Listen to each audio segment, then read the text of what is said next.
দেখো, সত্যি কথা বলতে এই মুহূর্তে আমার দরিফাল জুনিয়রকে বিশ্বাস করতে খুব ইচ্ছা করতেছে। কেন ইচ্ছা করতেছে সেটার অনেকগুলো রিজন আছে, অনেকগুলো ভালো যৌক্তিক কারণ আছে। তা না হলে কিন্তু কথাটা বলতাম না।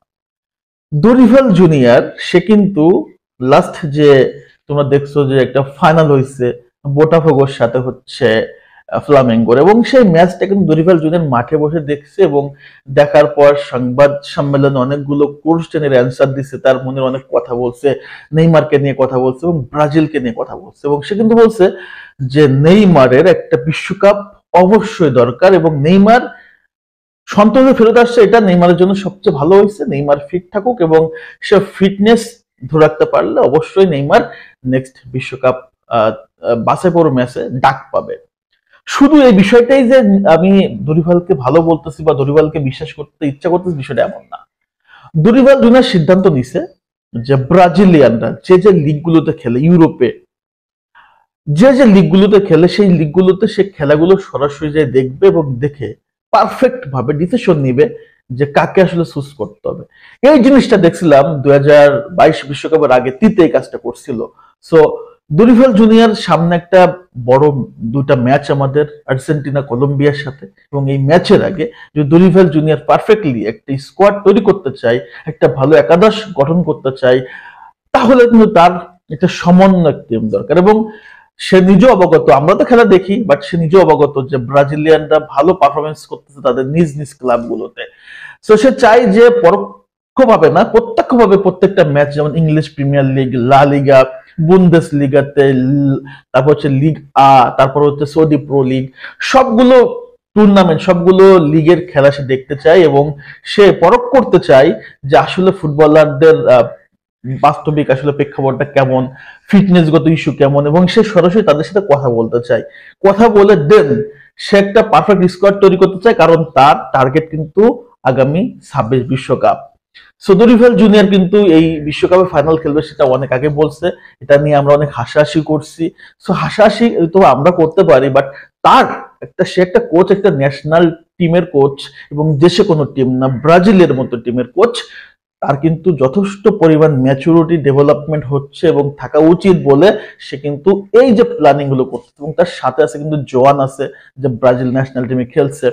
সো তার সহসঙ্গী যারা আছে তারা কিন্তু যথেষ্ট অভিজ্ঞ, এবং আশা করব যে যারা রিয়েল পারফর্মার, বিশেষ করে যারা পারফরমেন্স করতেছে, তারা যেন আসলে সুযোগ পায়, মুখস্থ বিদ্যা যেন আসলে সুযোগ না পায়। যাদেরকে আসলে স্বজন প্রীতি আমরা বলি, যে বন্ধুত্ব প্রীতি, স্বজন প্রীতি, এই জিনিসগুলো থেকে যদি দরিফাল জুনিয়র বের হয়ে যেতে পারে, তাহলে কিন্তু আমি বিশ্বাস করি এবং প্রত্যেকটা ব্রাজিল ফ্যান বিশ্বাস করে যে আসলে দরিফাল জুনিয়রের পক্ষে এই সিজনে বা এই টুর্নামেন্টটা 2026 বিশ্বকাপ জেতাটা অবশ্যই সহজ। কিছু নাম আমরা বলি যে নামগুলোর আসলে দিকে নজর দরিফাল জুনিয়র রাখা উচিত, বিশেষ করে সৌদি প্রো লিগের দিকে নজর রাখা উচিত। সেই জায়গাটাই মার্কোস লিওনার্দোকে একটু আসলে নজর রাখা উচিত, এবং সেই টিমে আরেকটা রেনান লোদি, রেনান লোদিকেও আসলে একটু পরখ করে রাখা উচিত বা একটু নজরে রাখা উচিত। এরপরে হচ্ছে লিগ আতে যেখানে খেলে হচ্ছে আন্দ্রে সান্তোস, তার দিকেও একটু নজর রাখা উচিত। উলভামটনের ম্যাথুস কুনহা, তার দিকে নজর রাখা উচিত। আন্দ্রেস পেরেরার দিকে নজর রাখা উচিত, এবং যে প্লেয়ার গুলো আসলে মানে পর্দার আড়ালে থেকে যায়, যেমন ব্রাইটনের পেড্রো, তার দিকেও নজর রাখা উচিত। তো এই প্লেয়ার গুলো আসলে নেক্সট ব্রাজিলে কিন্তু ভালো পারফরমেন্স দিতে পারে এবং তাদের চান্স দেওয়া উচিত। এবং যে প্লেয়ারকে আসলে ডাকবে তাদের যেন সুযোগ দেওয়া হয়। যেমন এর আগে আমরা দেখছি ডোডো, তারপর হচ্ছে মুরিলোকে ডাকছে কিন্তু সুযোগ দেয় নাই দলে, সেখানে মুখস্থ বিদ্যা, সেখানে আমরা দেখছি দানিলোকে নামাই দিছে, তারপরে দেখছি হচ্ছে মার্কিনোসকে নামাই দিছে। সো ইয়াং যারা যারা ভবিষ্যৎ ব্রাজিলে, তাদেরকে সুযোগ দিতে হবে, বিশেষ করে মরিলো, তারপরে হচ্ছে তুমি যদি দেখো বেরালদো, ডোডো, তারপর হচ্ছে ভ্যান্ডারসন, এদেরকে আসলে সুযোগ দিতে হবে।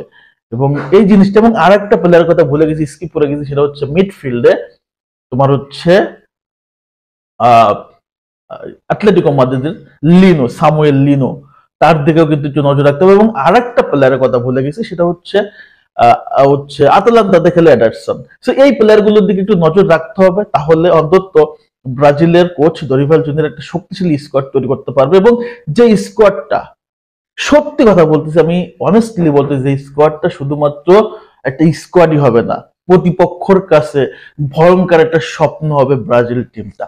এটা আমি আসলে অহংকার করে বলতেছি না, বিকজ ব্রাজিলের যে টিম আছে সেটা সমন্বয় যদি করতে পারো দরিভাল জুনিয়র, এবং তার যদি পারফেক্ট প্ল্যানিংটা প্রত্যেকটা ফুটবলারের ভিতরে পুশ করতে পারে ইনজেকশনের মতো, তাহলে কিন্তু ব্রাজিলের কাছ থেকে ভালো ফলাফল দরিভাল জুনিয়র নিয়ে আসতে পারবে।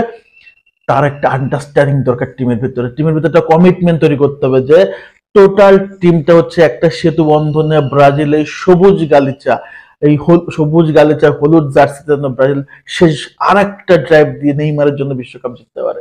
তো সবই সম্ভব যদি এটা দরিভাল জুনিয়র ব্যক্তিগতভাবে মন থেকে চাই, এই নেশনসের জন্য চাই 100% ব্রাজিল বিশ্বকাপ জিততে পারে এবং সামনের কল আপটা আমরা চমৎকার একটা স্কোয়াড দেখতে পারি।